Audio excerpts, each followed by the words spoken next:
Jami Baker-Orr. We're getting ready to talk to a bunch of great KW agents up here in beautiful Longmont, Colorado. Today we're kind of going to be doing a question and answer session about when is a good time to leverage and leverage what, maybe a new assistant, a buyer's agent, things like that. So looking forward to talking to everybody today. To come in and see the office. I've been affiliated with Keller Williams since 2004. And I've been the operating principal in Pueblo since 2011. I actually met Jami in 2007 when we did a transaction together. And I knew immediately that I wanted to be in business with her. And it took 7 years for her to finally say yes. She played hard to get for a long time. And actually, I didn't recruit her. It was the RE/MAX broker that recruited her. For you? Yeah, he ran her out. He was the best player on my team. So he actually ran her off, and we've been in business now for a little over a year, and we're super excited to be here. So Jami, why don't you tell us a little bit about yourself and how you got started in real estate? So I started probably with my first investment. I always tell people at 27. So decided if I ever want to be a millionaire, that's how I would make it, by owning real estate. So I was actually a dental hygienist, bought my first property at 27, investment property. And one of the things that kind of threw me to go get a license is the gentleman that was helping me couldn't answer any of my questions. So I was going to give him, a couple $100,000, and he couldn't tell me if it was a good rental, what I could get for rental income, that kind of thing. So I thought, well, I'll just go get a license and I'll learn how to do that. Haha, first mistake. So then I went and got an appraiser's license, and then I ended up getting into new construction and development. So that's really where my career, I'd say, started out. Is I did 3 big subdivisions and built some new houses and worked for a general contractor, a female general for a while. And then got my own license, built a few houses. Then the market crashed. So when the market crashed, I had 2 subdivisions, 7 properties, and then went into resale, is what I call it, basically back to residential sales, which I had never done. So I really built my business, I would say, from 2006 to 2007 to where we're at today. So getting into the resale business during the recession, how did you build your business? Because people were getting out of the business when you were getting into it. I didn't know any better. So basically just everybody I knew. So I'm born and raised in Pueblo, so I know a lot of people. And one of the things that I failed as an agent initially is people would always say, hey, I bought a new house, and they couldn't wait to tell me they bought a new house because they knew I built them. So they were really excited to say they bought their first home. And when the market fell, I thought, well, I failed myself because I never told those people that I could buy or sell their home for them. So my mission was then to let everybody know that I could either help them purchase their home or sell their home for them. So I just started contacting everybody that I knew. So really, sphere. You'll hear me say that a million times. I think that's where your best money and time is spent, is the people you know already like you, and they want to do business with you, and they trust you. So you started out, like most of us, you started out as an individual agent, and then at some point you decided that you wanted to build a team. And you weren't affiliated with the company that sort of invented real estate teams. So how'd you come on that decision, and what's your opinion about whether an agent should choose to be an individual agent or a team? So I wasn't really sure I wanted to grow a team. It just kind of happened naturally. So the more people you help, the more people want you to help them. Word of mouth is great, and then Pueblo, that's how a lot of people get their referrals. So it started out as a single agent, and then I got so busy that I knew I needed an assistant, and I waited way too long. So when they tell you, 27 to 32 deals a year, then you definitely need an assistant. I was doing, I think, 67 or so. There's a chart on there where I hired an assistant part-time, and then of course I realized I needed a full-time assistant. But when that happened, that's when you really see the change in my business. So I hired on my first assistant thinking, oh good, I'm gonna get some more time to myself.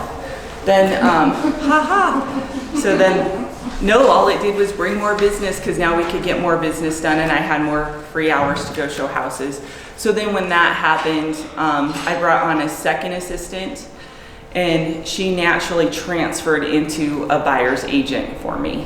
And then you'll see the chart, then we did another assistant and things like that, so. So in this chart, it looks like 2010 you were at 27 transactions, which that in itself is a pretty good business, but it doubled the next year. And then you dropped a little bit the following year. Looks like you had a couple of months that were a little bit off, but then back up basically in 13. And then in 14, where you had 57 transactions, that's when you hired your first part-time assistant. Right. So it hasn't been that long really, 5 years? Yeah, 5 years. Right at 5 years. Should have done it a lot sooner. At what point, if I was starting in the business, at what point do you think I would hire a part-time assistant? Part-time, probably 27 to 30 units. Okay, so you would have done that, you should have done that in 2010, you're saying? Yes. Yes. Yes. And what was the cost of not hiring someone? Well, you can see it in my numbers. Yeah. So, Because there's only so much business you could do. There's only so much time in the day. And at that point, we still had 2 kids in school. So I was still running the basketball games, driving them to school, picking them up at 3 o'clock. So it was pretty busy time. But really, the idea of leverage is really that assistant. And so if you guys are like me, I think I do everything the right way. I'm the best. I can handle it all because God gave me a cape when he threw me out. So, so I just thought in my mind, I could handle it. And what I realized is I could handle it at the sacrifice of everything else. So I think it really came to my mind when my son said, one day I was taking him to school and he said, could you please not call anybody on the way to school? And I thought, yeesh. So that was kind of a rude awakening, thinking, okay, now I'm even taking his time away from him to make sure I get everybody called. So when you hire the assistant, it really gives you the freedom to say, okay, today I need to go to the basketball game. I don't need to worry about phone calls. Just like today I'm here, my phone is forwarded to the office and she'll handle everything for me, so. So what were your initial thoughts or resistance to hiring an assistant? Because you should have had one a long time before you did. What was your biggest concern? So I don't easily trust people, as you well know. So for me, it's my clients or my friends. I just take that very personally. I want them to have the best experience. And I think initially it was finding the right assistant to treat them the way that I wanted them to be treated. Trusting that if I said this paperwork needs to get done or uploaded or sent to title, that it would actually get done. We had a little bit of help, a part-time kind of person, but she would say she did something and then you would find out 4 days later it never got sent. She would just say she did it, didn't do it. So initially it was really the trust issue and making sure that that personality fit really well with mine. Okay. Was there ever a financial element to your concern, or you knew that you could afford it by the time? No, because I think a lot of times I think I can't afford anything. So if you went through the recession, you were so afraid to spend money because you kept thinking we're going to get out, and then we weren't getting out. So I was a little nervous. So initially I thought I just can't afford it. That's why I started part-time, because I thought I want to make sure that I could afford to pay her. And then as soon as it happened, it just came so naturally. It was so easy to move her into the full-time position because she just took care of so many things. So today, our office has a full-time transaction coordinator that's available on a per transaction basis, right? She charges $200 per transaction, and it's an optional service for the agents. Do you think if you could go back to 2010, that being the case, would that have made your 2010 a little bit better? It would have been a game changer. I think just as we all get busy, you're trying to follow so many timelines, guides, inspections, inspection resolutions, those types of things, that if you have somebody to kind of keep you on task so you can really focus on your people, it's a game changer. Are you really good with paperwork and very organized with filing and deadlines and dates? I am. Yes, you are? I am. Good. You're the one. We've been looking for you for a long time. Yes. So going back to the beginning of your career, what are a couple of things that you wish you would have done that you didn't do at that time? So definitely command. I'm gonna, and some kind of CRM. But I couldn't imagine why you wouldn't want to use Command. We're starting to switch everything over now. It has all of the things that we're already using. So when I first got started, I just thought, oh yeah, I'll remember April, I'll remember Tony. You know, I only have 3 people going on. Well, then you have 3, then you have 6, then you have 12. And the key is always remembering to go back to the first 3. And I would forget, or I'd forget their names, because you know, after you meet a few thousand people, it's hard to remember their name in the grocery store.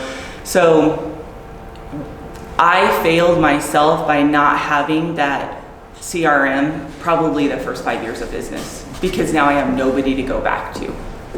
So you're starting. Pardon me? Is everything in Command now? We're transferring it right now to Command. We're currently in Realty Juggler and have been there for like 5 years. But Realty Juggler Command has all the same things. So we actually use all of our systems. If a new buyer comes in, we send out a welcome letter, what to expect, our buyer's book, things like that. So we utilize it all the time, instantly. As soon as somebody comes in, they're there. So now we're just switching everybody to Command, so we have a clean palette. And Command has, I haven't done any of that yet, so Command has that sort of. It does. It's amazing. Yeah, and there's so many things you could tag somebody. So I send out birthday cards to other agents that are my friends. I send out cards to my family, and then of course my clients, and then my top clients. So you get to tag all of them. So in Command, I might have April as family birthday card, so that when we send out something else, they're not getting something related to real estate that that doesn't work for them. So it has all these great tags and systems. And then on our team, it actually breaks down every team member. So Megan can pick up her people, Jay can pick up his people, that kind of thing. So do you have a transition plan, how you're going to get your info from Realty Juggler to Command? So they have PieSync, but we're not going to use it. So I know I'm a hands-on person. I want to make sure the data is clean. I do not want to throw bad data, and we have over 8,000 contacts. So what we're trying to do is do 10 contacts a day until we get them all cleaned and they're all over. And then once that happens, we'll probably keep Realty Juggler maybe another month or 2, and then we'll end our subscription there. But it just depends how many people you have in your database. If I only had a couple hundred, I'd probably PieSync them and make sure everything was correct and that I tagged them all the same way. But I want to take their information and then tag them immediately, so I know exactly what category they are in. So they may be past buyer, past seller, it depends how many transactions they've done with me, investor. And then when the market starts to shift, let's say you have a property that's a great investment property, you can pick investor, send all of your investors that one link, and it'll be much, much easier than what we're trying to do now, which is keep track of our investors in a different way. So when you say you move 10 contacts a day, what's that process like? Do you call them and validate their information, or We you do. just, so you call 10 people a day and say, hey, this is. Yes, I This say, is the team. guess what? We're moving into a new CRM system, a follow-up system that's going to be really great for you, and it'll help us give you reminders. We do client appreciation things like shredding and stuff like that, shredding events. This month is movie night for the kids at the city park. So we like to send their invitations that way, and then they get a magnet every year that tells them what the events are. So we like to call them, say, this is how we send the information. Is it okay if we text you about an event? Just get their permission. Say, we know that people change emails. Is your email still blah, blah, blah, blah. And then I've been looking at their address and making sure that they're still at the same address. Because if they moved and used another agent in the meantime, I'm still gonna call them. I just wanna know what I still want that relationship, so I just need to see if they're still in the same location. That's interesting. So if they hired another agent, you don't get mad and delete them from your database and say, you're dead to me. No. So in Pueblo, every single person knows 11 agents. So you're gonna lose some, and it's nobody likes to lose. I hate to lose. I wanna be the winner all the time. But sometimes it's just maybe we're working out at the gym together or whatever, and you decide to use that agent, but we're still friends. So I try never to mix. It's just a process. And sometimes people have like I know when the market fell, a lot of people didn't use me because they didn't want me to know that they were losing their home or that they were filing bankruptcy. It was very personal and emotional to them. And I can understand that. I think it'd be hard for me too to tell one of my friends, hey, I'm not making it. I'm gonna have to file a bankruptcy, or I'm gonna have to sell my house because we can't afford to live here anymore. So it happened in that period. And you just have to understand that people just go through transitions in their life where you may not be the right fit now, but you may be the right fit later. So let's go back to the beginning of your career, and we'll have some time for questions and answers after we get through our script. But what are some things that you did in the beginning that you think held you back and you wish you hadn't done? Chased every single buyer. So instead of making sure they were pre-qualified, I was the person you would call, and I would run over there and show them a house. Don't know if they're carrying a gun or anything. So I think I would have just had a little more been prepared. So now we have buyer's books, we have seller's books. It prepares them for the transaction. And the buyer's book, so now we kind of pre-qualify them on the phone saying, oh great, how long have you been looking for a home? Have you been using any other agents? If they say yes, we've seen a few, then we just want to make sure they don't have an agency agreement. We're not stepping on anybody's toes. And then who are you pre-qualified with? In this marketplace, we can't submit an offer without a pre-qualification. It lets them know, because in a seller's market, nobody's going to take their house off the market until they have a pre-qual. So I would have done that. Instead of just chasing that, I think too, I would have made more personal connection. So a lot of it was, if I would see you at the grocery store, hey, I'm in real estate, wear my name tag. I know that sounds crazy, but I would wear my name tag everywhere because people always said, how's the market? And the market's always good for somebody. And Tony and I don't agree on this, so he might chime in here.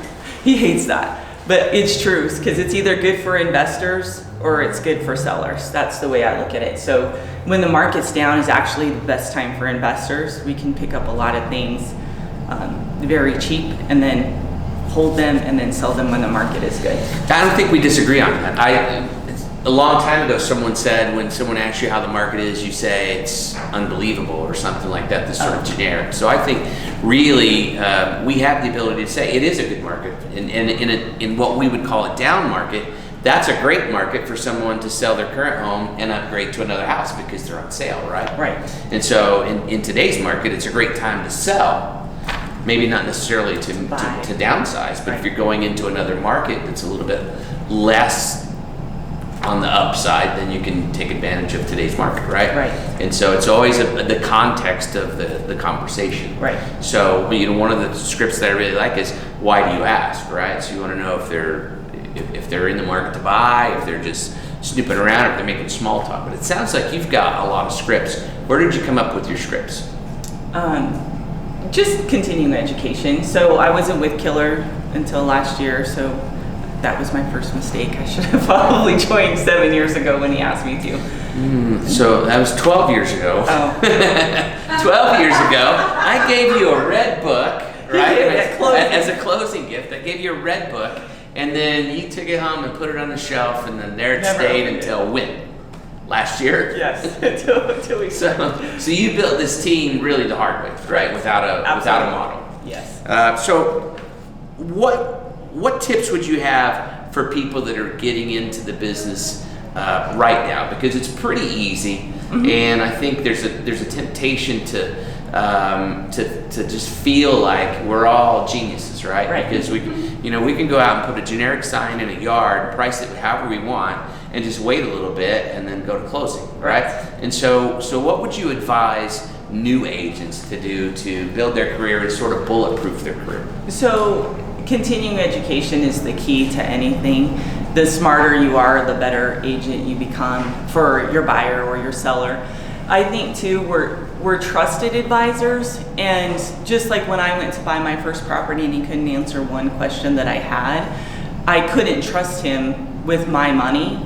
and we'd already lost 150,000, I think, in the stock market. So that investment had to be a really good investment at that point. So I think you need to keep going to class. So what frustrates me is I teach a new agent or an agent class every Friday, and they'll get a couple deals done, and now they think they know contracts. Well, you don't. So, and what I try to tell you is that you can become a better agent all the time. And how I did it was just going to other amazing agents, coming to these things, listening to their tips, and then applying them in my own business.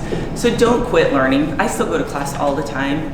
Tony and I travel everywhere. We've probably been, since the year started, I don't know, 12, 14 places. Yeah. It's pretty crazy. And every time you go somewhere, you learn something new from somebody amazing, and just be open-minded to it, and try not to let your ego get in the way, because really your goal is a successful closing, to make a happy buyer and a happy seller. And I think sometimes people get to where they want to be in conflict instead of really the goal is to have a happy buyer or a happy seller. So let's go to your numbers a little bit. So 2017, you were at Remax, right? Right. And you had 182 transactions and 32.7 million. That's a pretty respectable business. But then you saw the light in 2018, right? Yeah. In 2018, most people would think that somebody with a big business like that moving to another company where your life is going to be disrupted for a while. There's a cost of that there's a switching cost because there's some downtime. So you went from 182 transactions to 218 transactions, and from 32.7 million to over 40 million in that same year. How in the world did you do that? So, a great staff, not really systems. We're systems people. Everybody goes through the same system. So if it's an $80,000 trailer, $1.2 million house in Liberty Point, they all go through the same system. So it's very easy to keep track of them. I think too is, again, nobody really bought from me because I was with Remax or Keller Williams. I built it on my name and what I do for people, and then they just followed me. But I think what KW did is actually taught me how to utilize my team. So I was building a team, and purely out of necessity. I was just filling holes because we were so busy. And I think with KW and your help, we're strategizing, how are we adding these people? What are we doing to make the business grow at a pace that we can handle it? So, can I answer that? Yeah, I think so. So one of the first class, you mentioned training, one of the first classes we went to together was expansion systems orientation. And at that time, neither one of us had any notion or goal to expand into another market. Right. But we learned quite a bit from that class, even so, right? Because it teaches, that class teaches you how to go into a market where you know no one and build a business. And to me, it was the best business building class that I'd been to, because when you're brand new in business, nobody really tells you how to go out. I mean, we have Ignite, we have Bold, and we have those things. Right. How do you do it in a place where you know no one? Because in those beginner classes, you're really talking about leveraging your existing relationships, right? But expansion systems actually tells you how to build a business when you know no one. And I thought that was really something. It was really big of you to take a risk to do that, because it was 2 or 3 days out of the office, and you're doing, at that point, you had come off of a year where you're doing about 15 transactions a month on average. And now about once a month we go somewhere and do something. Mm-hmm. How does a busy person like you make time to do that? I mean, doesn't it drive you crazy? There's real estate emergencies happening all over, right? Right. Well, sometimes it does drive me crazy. We work a lot of hours, I'm not gonna lie. But I think still it's hiring the right people, it's using the right systems, it's knowing who is best at what job. And sometimes you might hire somebody for one position, but they don't really fit there, so we need to move them into another position. Sometimes they need to go, sometimes they're not the best fit, and I'm not very good at firing people sometimes. But you're not the worst. You're not the worst. That's true. So it's just one of those things where you have to make sure that you have coverage and you have the right people. So anybody who calls my office, if that deal can't be handled, They handle it by saying, Jamie's out of the office. She'll be returning calls after 12 today. I'll get all your information and then we'll come back. The key is customer service. What happens with clients is they get angry at you because you don't communicate. You don't call them back. You don't text them. You wait until your whole day's over and now you're calling them. And a lot of times, even on my quick text messages, I say, I'm with a client. It may be a little bit. If you need immediate assistance, please call Sabrina at the office number. Or I'm in a closing, I'll call you as soon as I get out. And I like that one because then they know you're in a closing, like, hey, I'm working with somebody who closes deals. Or I'm on the other line, just give me a few minutes, I'll call you back. And then it's just that instant communication. And what I like about those types of instant is they know you've acknowledged them. That's all that they really want. So with a $40 million business, you must be in a really high price point market. Oh, yes. So what's our average sale? Is $224,000 in Pueblo West and $187,000, I think, the last time I looked in Pueblo. So 200. So about 200,000. So what's your big, what's your one thing in your real estate business? What's my one thing? Was to hire people so that I get more time with my family. So, I don't know that I've really succeeded at that. We're still trying to master that. Training agents to be able to work just like I work, I think has been the hardest thing. Because everybody has their own different personality, so you need to work on what they have and what they're great at. So we're still working on the one thing. So what's on your growth plan right now? So right now we're adding buyer's agents to the group. So many people want to join the team just because they think they'll get more one-on-one time with me, which I do review their contracts. I am a little more accessible if you're in the office. Hiring buyer's agents, we're going to add a third assistant and then a full-time social media person. So that's our next step. So those should be happening. Our full-time social media is coming on in July, and then our next assistant we're starting to interview right now. Very good. So how do you balance your business and personal life? I don't. I'm not gonna lie. I stink at it. There are some agents that are really great at it, and I think I just started scheduling time. I do time blocking. I just believe in it if you time block. So every Wednesday at 3 o'clock, if you look at my calendar, that's the day I pick up our grandkids from school. So nobody books over 3 o'clock. And my staff is great about pushing me out the door saying, this is important time. So we always take our grandkids for ice cream and then they come over, play and do whatever. And then some of it, because you're building a business, I understand that. It's when you're first building a business, you have to go when people are available, which is weekends. I have a little more luxury than most people do because I have 4 buyer's agents. So if somebody wants to see a house, we have somebody that can show them. Just time block. So when my kids were in school, it was time blocked. If I had to pick Jay up at 3 o'clock, I was gone. I might schedule an appointment at 4 or 4:30, but just using your systems and really time blocking and making sure. So when you started building a business, you were a single mom, you had 2 kids, and you're the chauffeur, and you're doing all that stuff. And so taking kids to school in the morning, that was an appointment. Yes. Picking them up in the afternoon, that was an appointment. And any sort of soccer games or basketball games, that was an appointment, right? And so when someone said, can you meet me at 6 o'clock, you'd say, I have an appointment. Yes. And then you'd schedule around that. So your kids basically were on your calendar. They are. They're your priority. And the only reason I was working so hard, obviously, was to feed them. So they kind of understood, I think, a little bit in the give and take. Our daughter's a little older, so she was a little more understanding. Our son was only 8, I think, when we got divorced, but so he didn't quite understand it. And 2, I had been a contractor, so I pretty much had all I had to do was meet subcontractors, meet the engineers and things like that. So before that was I could come and go as I please.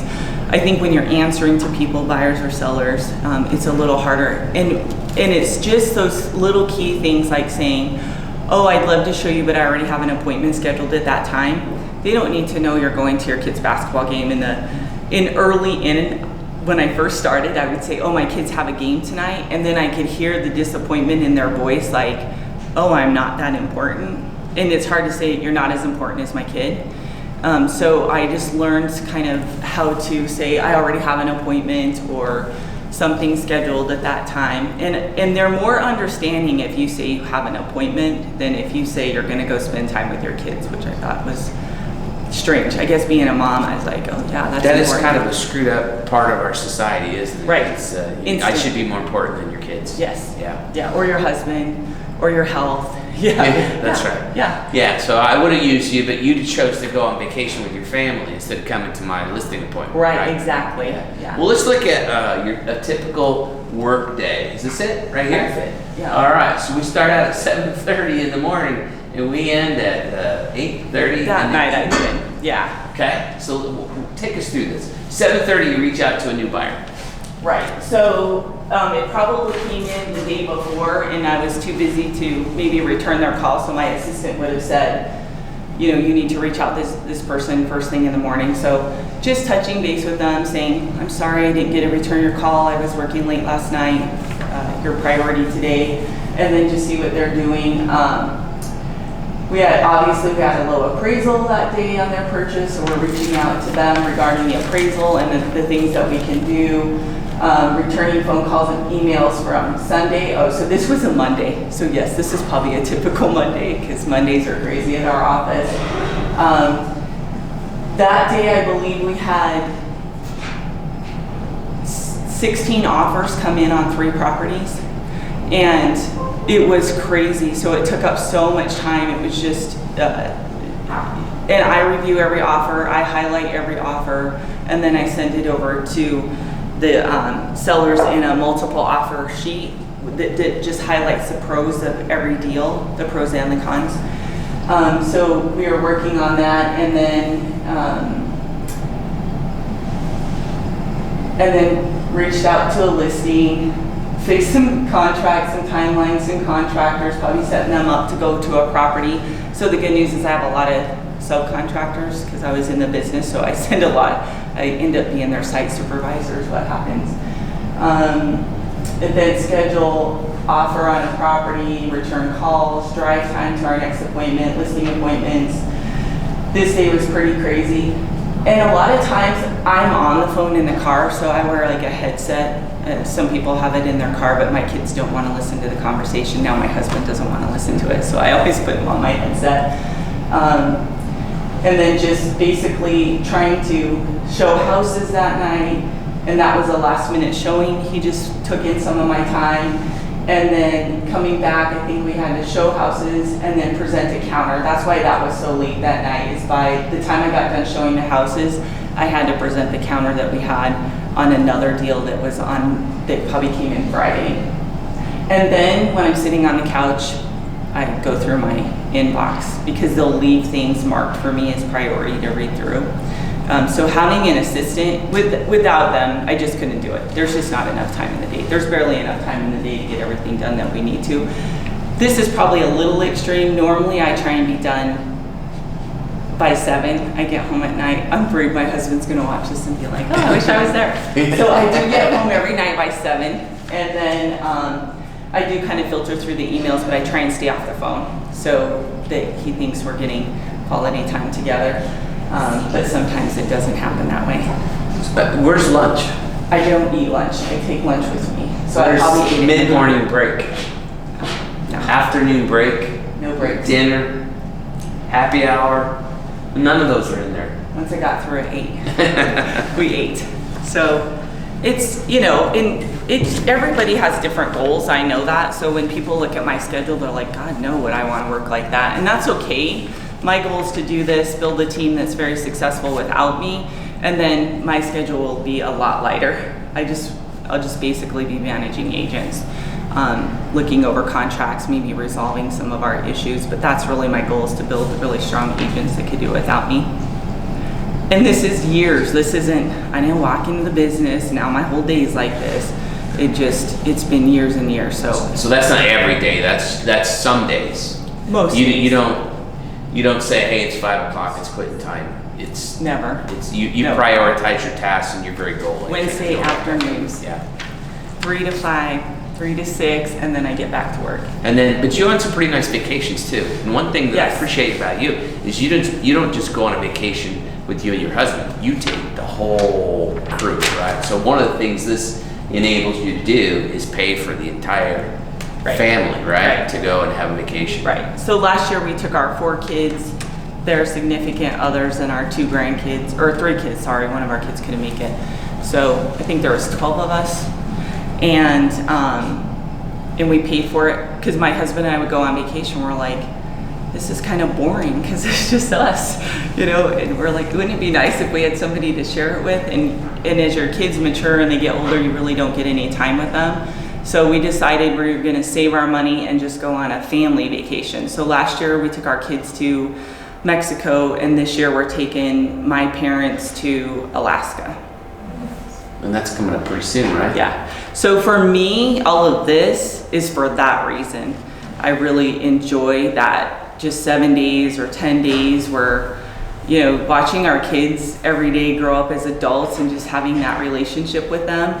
And for me, our success is, you know, on a typical Saturday, we could see all 3 of our kids that they just come over. They just want to see us. They want to go to dinner. They want to go to a movie. So for me, that's the home run.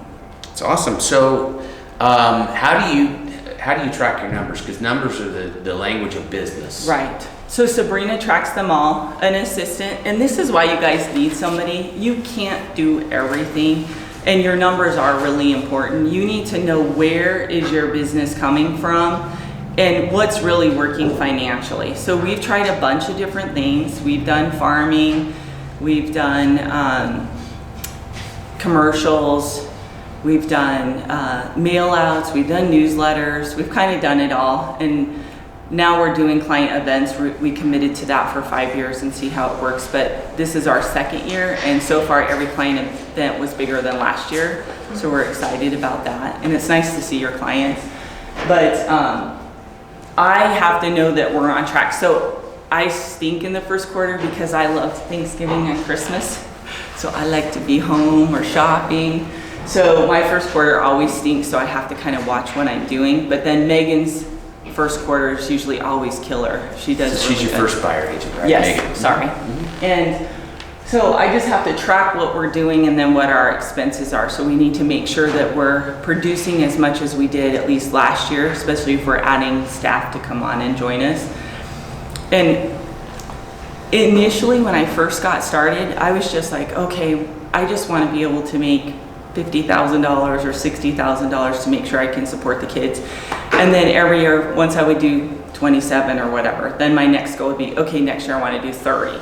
And then it just kind of came naturally because it was very easy to meet. I think the only time I've really been worried is when we did the transition, because we were very busy. We were Remax's top producers, and we were the #1 female team. We were #1 in Pueblo, and we were all females in 2017, and we're the first people to ever do that, the first girls. So girls roll. Girl power. That's right. So.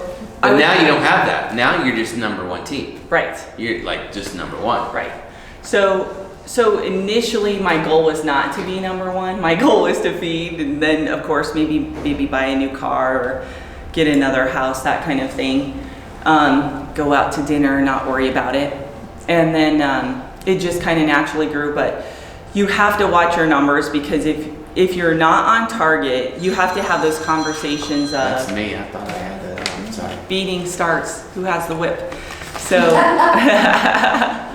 so just you have to kind of know where you're at, because if you did 30 units and you hired an assistant and you still did 30 units, if your goal was to have more free time, great, because then you're succeeding. If your goal is to produce more money, you're not. And the numbers are the only way to tell yourself where you're at and what you need to leverage most. And honestly, everybody wants to go out and hire a buyer's agent right away, because buyers take a lot of time. You need an assistant first. I've told other top producers, They think there's some kind of magical system that I use, and that's why we produce so many. It's systems. It's having, so I've told one top producer that's one of my friends, is hire an assistant. Every time I call you, nobody answers the phone and you don't get back with me until 8 or 9 o'clock at night. Well, I'm not doing business at 8 or 9 o'clock at night. I've called you all day. I've been at work from 7 to 7. So that's my pet peeve, you could tell. So don't start calling me when your kid's finally in bed at 8 o'clock. Get up early and call me at 7. So hire the assistant because they can handle everything. You could forward your phone. They could say, Jamie's out on appointment. She'll be free at 2 o'clock. Everybody has open ring to our calendar. So if you and I wanted to book an appointment, you could go in there and say, April and Jamie meeting at 2 o'clock to go over contract or things like that. And I think I answered that question. Sorry, I get a little whoop. So I know that you started telling your staff, give me a break between appointments because I need to follow up different times during the day and not just all at once because it gets to be overwhelming. Right. Yeah. Right. So that's important to take a break in between those appointments because when you have a lot of back-to-back appointments, then you're not as effective as if you can sort of deal with these things. It gets really stressful. Like last week we had 5 listing appointments and we had 3 in one day. So what I was telling my staff is I need time to do a market analysis. Like it just doesn't pop out of the machine. And it takes me an hour and a half to 2 hours. You can't go to the next 2 days and book me back to back and think they're gonna get a market analysis because they're not. So it's trying to train the staff to say, okay, she went on these 3 listing appointments. Let's not book her anything that afternoon so that she can focus on those 3 things. And it's hard sometimes because the sellers are waiting for that number to list, yet I don't have an hour to sit down. And I don't do market analysis really late at night because I'm mentally fatigued. So I like to do them during business hours. So it's just really kind of planning a strategy and then you and your assistant having the same communication, I guess. Like my assistant will tell me, no, you're not booking there. You're going to do this or that, and that's a good thing to have. She protects your calendar for you. She does. So let's look at this chart here. These are your 2018 leads. And for a business your size, 689 leads doesn't sound like a lot of leads. What do you consider a lead versus just a prospect from the internet or whatever? So a lead is actually somebody we could get business from. Okay. So if you're the neighbor and you called on the house to see what the house was listed for, or I'm calling for my uncle to see what it is, that's not really a lead. So these are people that we could have actually sold a house for or to. So you've processed them through some scripts to sort of screen them. So a lead to you is something that would lead to a commission. Correct. And not necessarily. So how many of those are seller leads? I don't think there's very many. Go to the next slide.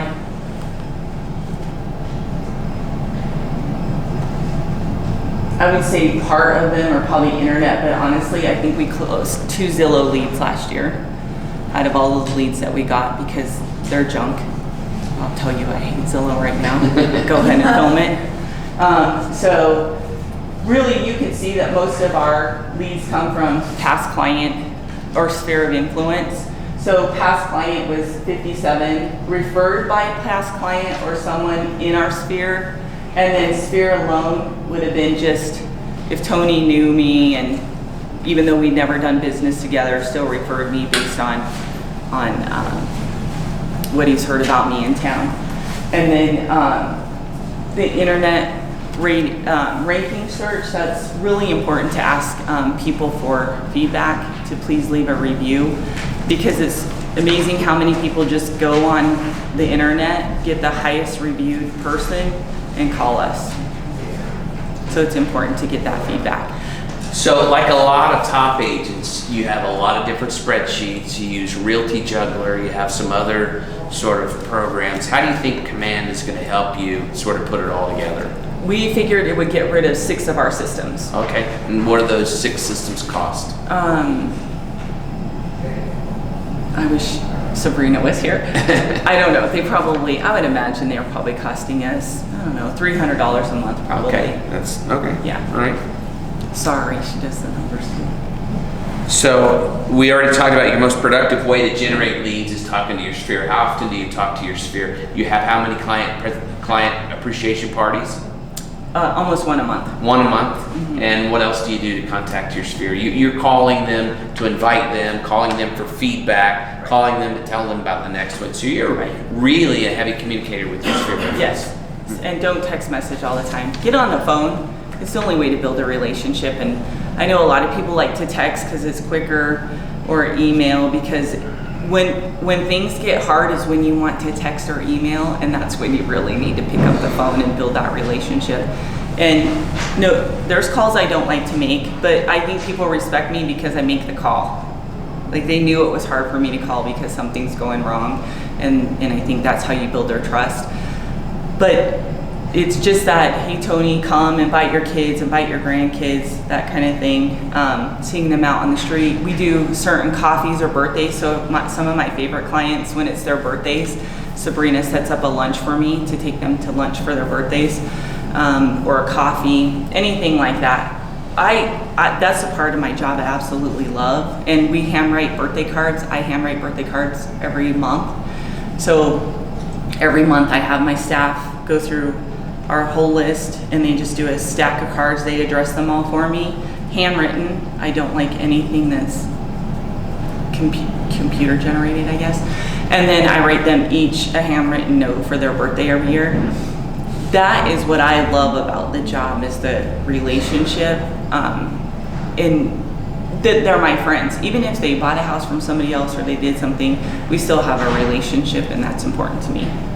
That's really interesting. So for most people, when we talk about lead generation, we think of cold calling, door knocking, some of those other hard things, right? Yeah. But you're actually going out to coffee, going out to lunch with friends, past clients, and that's a lead generation activity, It is. right? So Yeah. it's actually enjoying the relationships that you have is lead generation for you. Right. That's interesting. Yeah, and sometimes they ask questions for other people, or can they call you? I have people that call me because they need a handyman to replace their toilets. Are they ever going to buy a house for me? I don't know. Maybe they'll sell their house someday, but I always get them hooked up with somebody, and just, April said to call you because you know somebody who could get my toilets fixed. So we do. And it's nice. It's nice to be the go-to person. So what would you like everyone to know is the most important thing that they can do that'll impact their business over the long term? Communicate.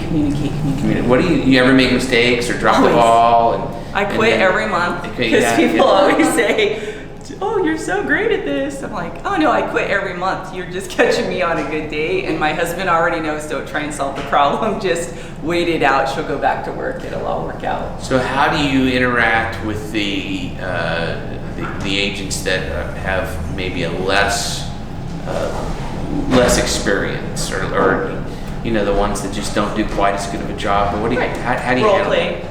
I like to do script practice, but in a way that works for them. So a lot of scripts sound like a script, but the more that you do it in your style, it will be much better. And some of it's been going to negotiation classes. You and I always kind of go back and forth. So if you have a friend that you can kind of bounce things off of. And do you guys have script practice here? Not formally yet. Okay. We just got 2 new productivity coaches. So. Good, because we do it twice a week in our center, plus we do it in our sales meeting. So every week I have a meeting with just the salespeople, and then we have a team meeting so we can all come together. But in the sales meeting, we go over, okay, what was one thing this week that you'd like to talk about?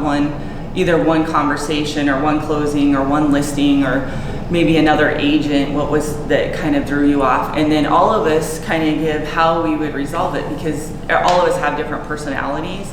And sometimes it's just the way you say something.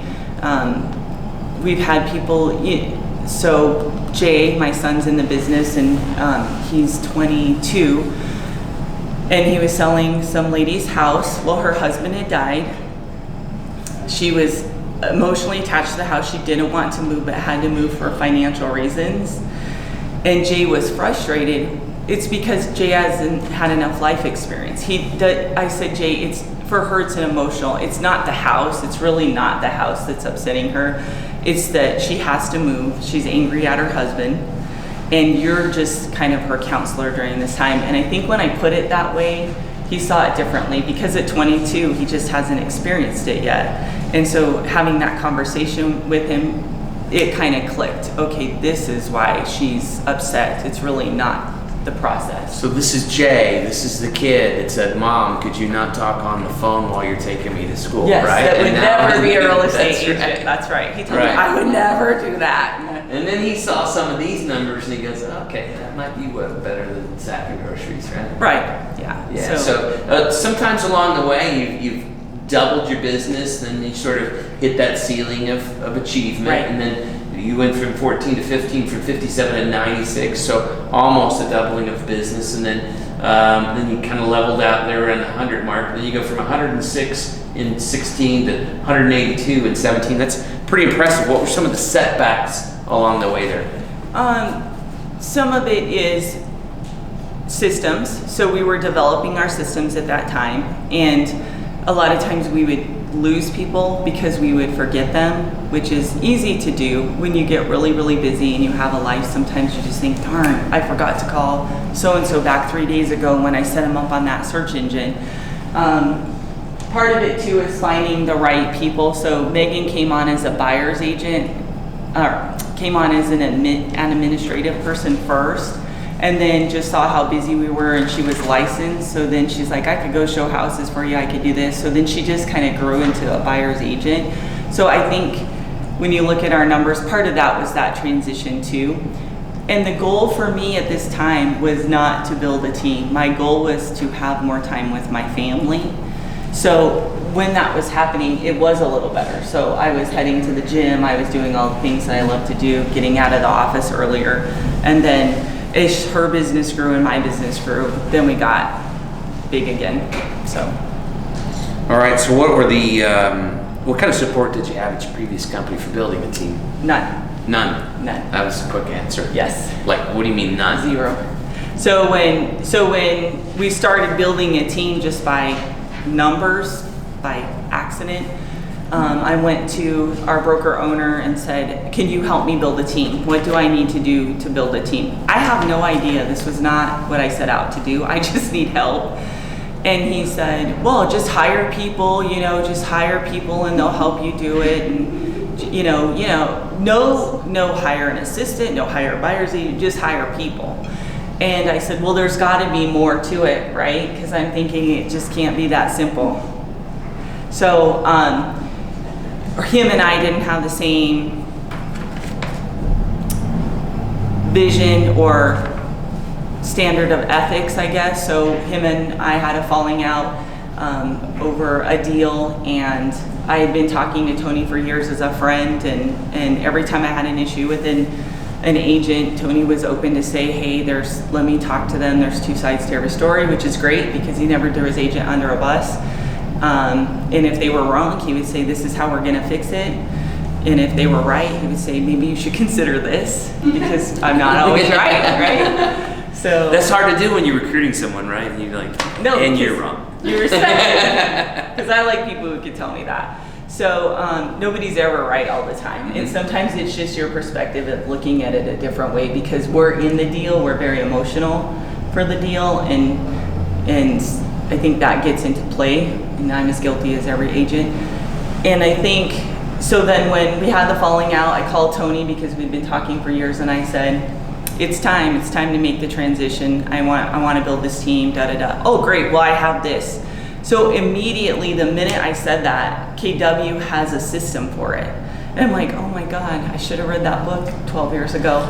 So you left out a part there because it warmed my heart. You said, I wish I'd done it 5 years ago when you asked me. And right. I said, yes, I wish I had. Yes, right. yes. Because I probably wasted 5 really good years, because I think my business would have grown naturally anyways, but I would have had more help. I would have had guidance on how do you interview for an assistant. I lucked out. God just sent me an angel from heaven on my first assistant, and I am so thankful. And then that's like a lot of new agents in today's market. That gives you this false sense of competence, right? You knocked it out of the park in your first hire, Right. So you must be some kind of genius hiring, right? Yeah. And now we've gone through like 5 other That's people right, because I yeah. stink at it. So I'm like, don't let me be involved. Yeah, so we went to career visioning together and learned how to interview people and learn different Okay. personality profiles and Yes. things like that, right? Right. And you're going through that process now as you're expanding your team. We are. You're ordering some KPAs and, Yes. you're going through that interview process. Do the KPA. Even though I read mine and I was like, this isn't really me. And then I kind of sat on it overnight and I was like, yeah, it's probably me. Yeah. So, and I'm a big vision person and I need somebody to help put all those little steps into the big vision. I'm not very good at the little steps. So just knowing that personality can work with you. And we did hire somebody that was in the real estate industry. We thought was going to be a great assistant. She worked with us for about 10 months. But when we got her KPA back, we were like, because she wasn't a match, we should have just done the KPA first, not just assumed that she was going to be perfect. And it probably wouldn't have been a hire. So she was a great person. There was not a fit on the bus for her. Right. Our job is, I think people, it's easy to say, okay, we do 200 and whatever. How many did we do? 218. It's a number to people. They don't understand that the process is so time consuming and the pace is super high. You're really expected a lot of everybody. So we have a transaction, we have a listing to contract assistant, and then we have a contract to closing assistant. And they each have specific jobs. So as long as they each let each other do their jobs, we're really great at it. But we kept telling her, this isn't our busy season, this isn't our busy, and she thought we were slammed. Then March or April hit. I think we have 26 under contract right now. So we're following those 26 plus the 5 or 6 listings that we got last week. It's a high demand job, and I think she didn't expect that it would be so high paced that 218 transactions just happened. There's so much paperwork in it. So it's making sure, plus my personality is, if nothing's wrong, I don't really say anything, that I'm just working. So if I don't talk, my brain's just going. And she likes, hi, how are you every morning? How have you been? How are your kids? How's your dog? It's just not me. I am so, like, my brain's way past, like, if everything's okay. If we're in crisis mode, call me, we're gonna fix it. But if everything's okay, we just keep going through the day. Let's make some assumptions. So from 15 to 16, you're about flat there, and the volume was up, the market was starting to recover. But from 16 to 17, you went from 106 units to 182 units. How do you explain that big jump? I don't know. So you have to remember, I've had years in the Give me the business. answers. Yeah, give me the answers. What did I say? You told me that you hired your full-time assistant, and that was supposed to free up some time. And what it did instead of using that free time to Relax. relax, you just said, now I've got more time to go out and see some more buyers and sellers. Yeah, I know. And then once I did that with Sabrina, and really she got our systems in order, so that was a huge thing for me because I'm good at the big things, not really great at the small things. So she created a bunch of great systems for us, and if you follow it, everything works amazingly. So here's where Sabrina started Part-time. half-time, and then here's where she went full-time. And then here in 16 is where you hired Megan as an assistant. Licensed assistant. And then 3 months later she says, oh no, you need more help with buyers, so I'm going to become a buyer agent. And then you replaced her the following year with your second full-time assistant. Right. And that was the key, is I think once Megan picked up those buyers, we were able to pick up more and more buyers. So we're very consistent at advertising and making sure that people know who you are and reaching out to your friends and your family. A lot of times when I first got in the business, people would say, oh, I didn't know you're a realtor. And I'm like, how can you not know I'm a realtor? Like, I am really failing.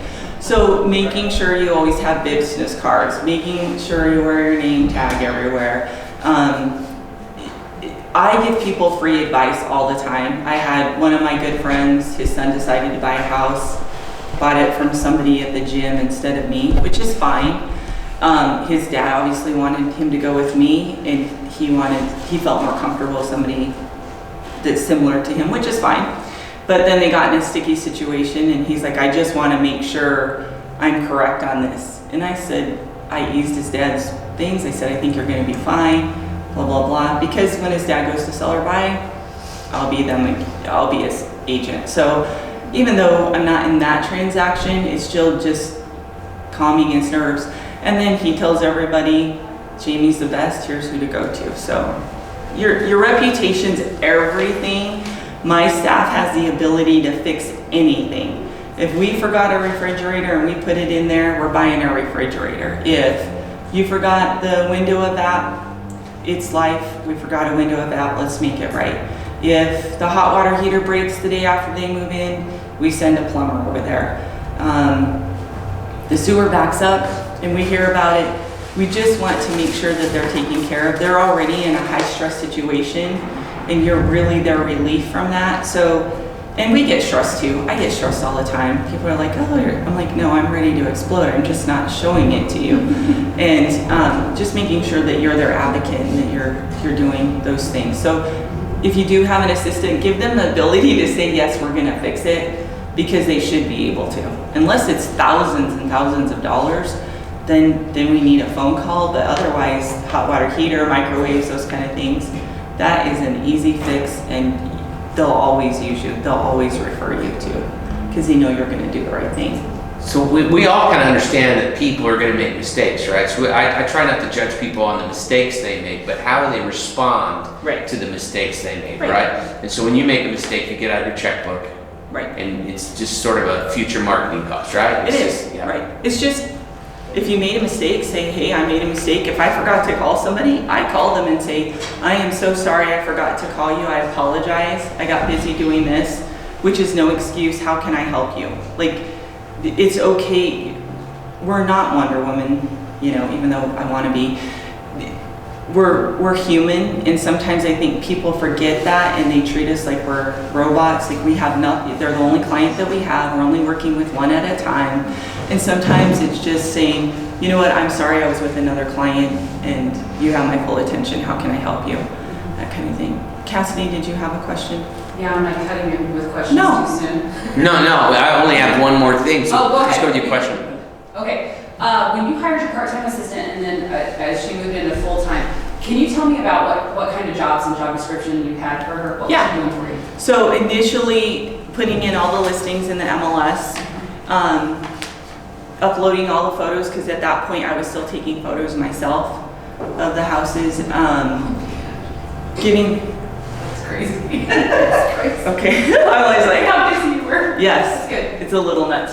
And then she would upload the listings in the MLS. Any contracts that came in, she would text me, say, inspection resolutions in your inbox, you need to look at it. She's great because she'll print it. She already has it ready for me when I walk in to see it.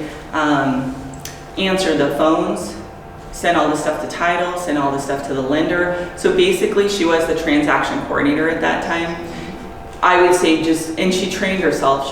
She's picked up really fast. And then as the business grew and we got to know each other, she would understand my work style and I'd understand hers. She just became better and better. She's just such a perfect fit because she knows kind of how I operate and how I'm a paper person. I hate emails, and we get so many of them, I just hate them.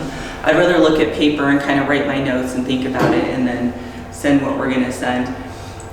Then we got to a place when we got our second assistant, we were still trying to figure out, and actually I think you and I went to some kind of class and I was like, duh, why am I not doing this?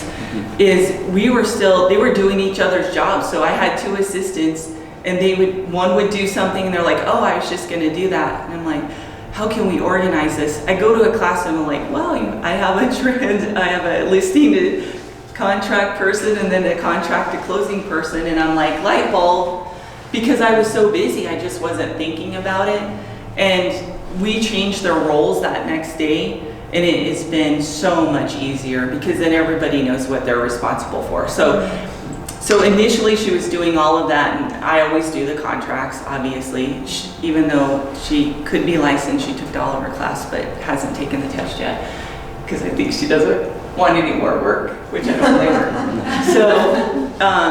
So then once we got that second assistant, things really changed because they take so much out of your hands. So she sets the photographer now. So now our business is better. So now we have a photographer that goes out. We have a guy that goes and measures the rooms. He puts up the sign. He does the lockbox. He puts the key on.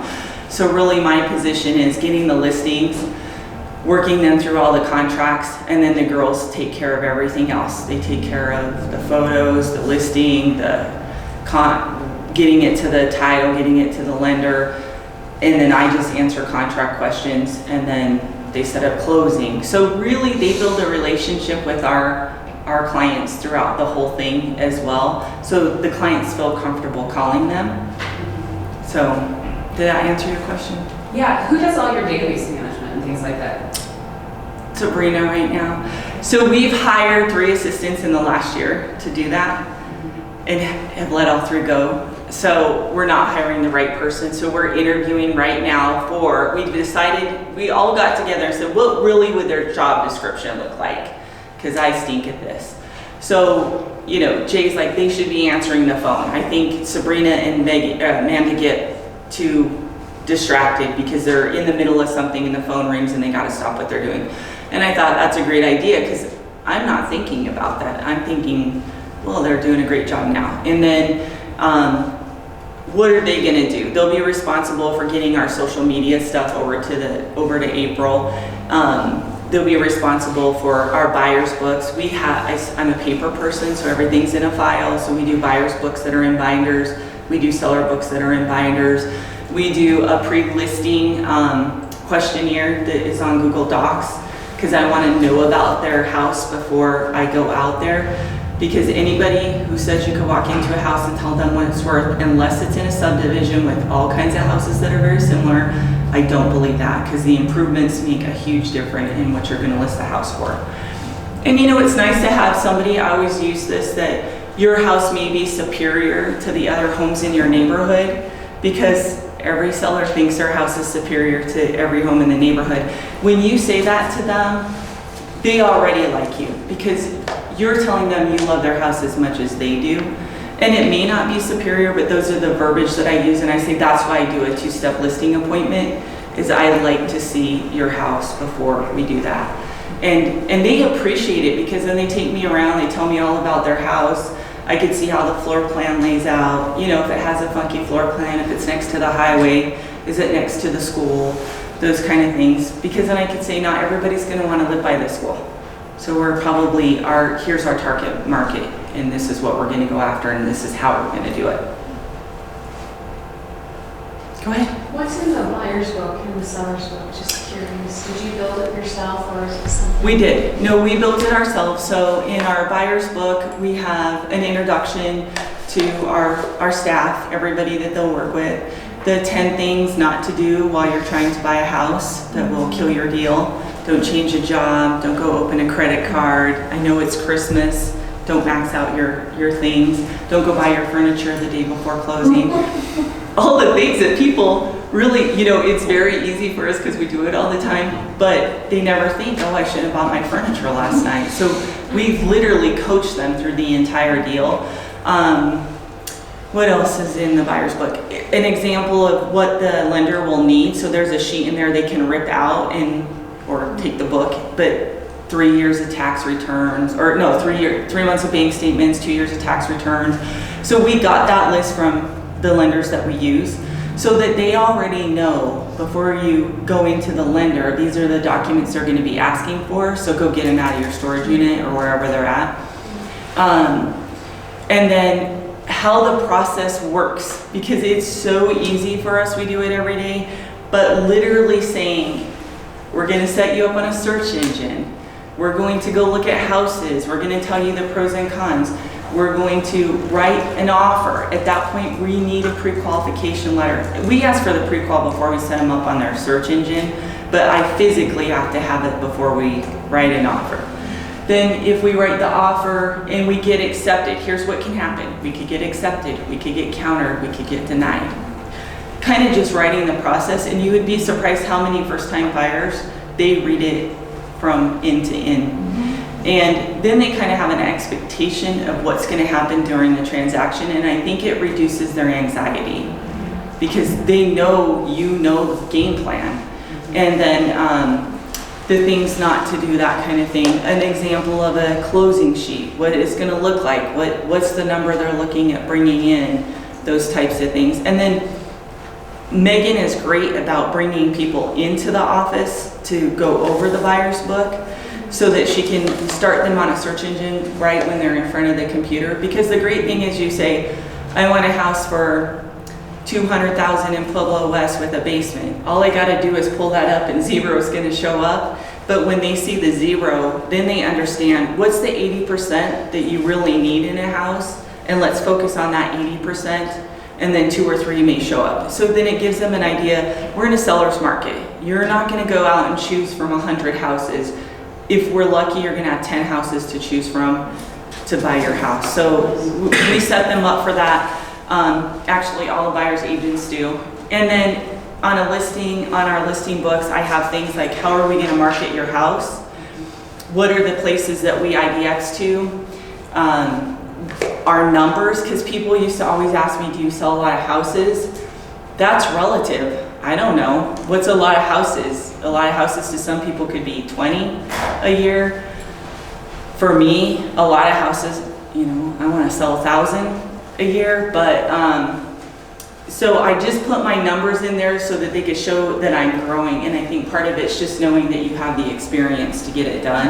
If you're building, if you keep, now if you had 2, I probably wouldn't put that in there. If you just started this year, you know, you might want to say, I would put my education. So I do put a lot of my education, my awards, my certificates. Or maybe some of the office statistics. Yeah, if you're in a team. Yeah, or if you have a bunch of great people like we do, then you can say our office sells at 99%, and Tony's really great at getting us the statistics. And then I do the statistics, what your house should sell for, another closing sheet, what to expect, so they know that Amanda's their listing to contract person and that Sabrina switches them to contract to closing. So in the book, they have an idea of how the process is gonna work and how we're gonna handle them.